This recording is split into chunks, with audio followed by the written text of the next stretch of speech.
Top Democrat caught organizing assassinations on conservatives, here's who is in imminent danger. Last week, Republican congressmen were targeted for assassination after deranged anti-Trump nutcase James T. Hodgkinson opened fire on Congress baseball team practice at a Washington suburb field. As liberals around the nation continue to celebrate following what they view as a victory for their side, now another unhinged liberal has just made a terrifying declaration of war on conservatives.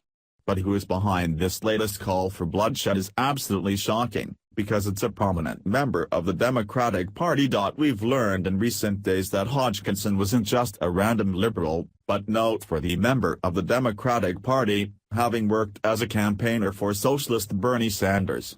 But now things are taking a startling turn for the worse. Following in Hodgkinson's footsteps, we now have a Democratic strategist by the name of James Devine calling for bloodshed, after the vile thing he told anti-Trumpers around the nation to rise up and do.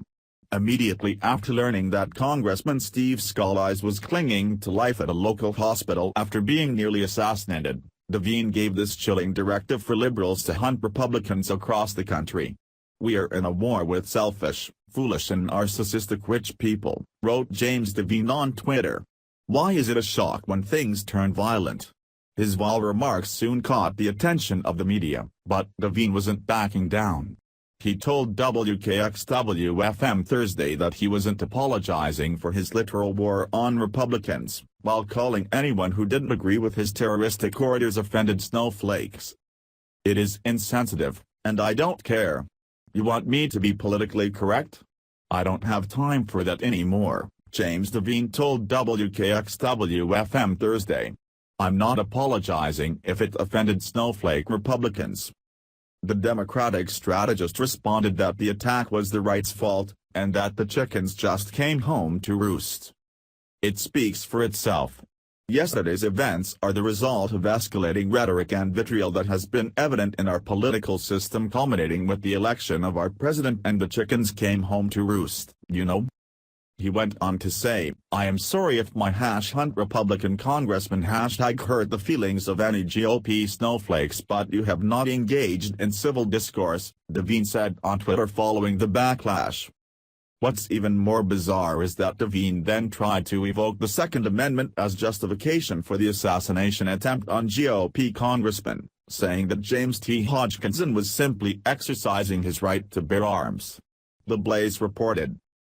Well, now that we have a tyrannical government, to use another Republican's words, James Hodgkinson is a citizen availing himself of his Second Amendment remedies. Devine told MyCentralJersey.com that other people might be woken up to the fact that this is nothing that wasn't invited by things like Sarah Palin's crosshairs on Gabby Giffords before she was shot. Devine also wrote on Facebook that he has little sympathy for the Republican congressman who got shot today because he viciously opposed President Barack Obama's effort to reduce gun violence, and instead, he accepted more gun lobby money than all but 15 other members of the House of Representatives.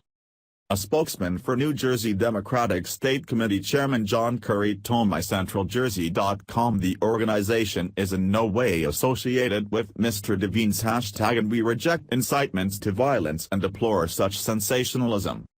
Devine shared with the outlet that while he doesn't excuse violence, Republicans who use offensive rhetoric should not expect to be at ease. Violence will find them. If you want to behave in an uncivilized and violent manner, which I do not condone, but if you want to operate under those circumstances, then you have to be prepared to accept those consequences. He went on to spewing his ultra-progressive rhetoric talking points, like lawmakers should be concentrating on passing better gun control laws, the majority of Americans don't want that, idiot, and toning down brutal rhetoric, like stabbing an actor playing Trump on stage, or holding a fake bloody head of Trump, but that Trump instead called for violence during his campaign.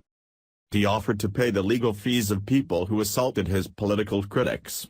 Yes, I do think that Donald Trump encouraged people to take matters into their own hands and to use violence,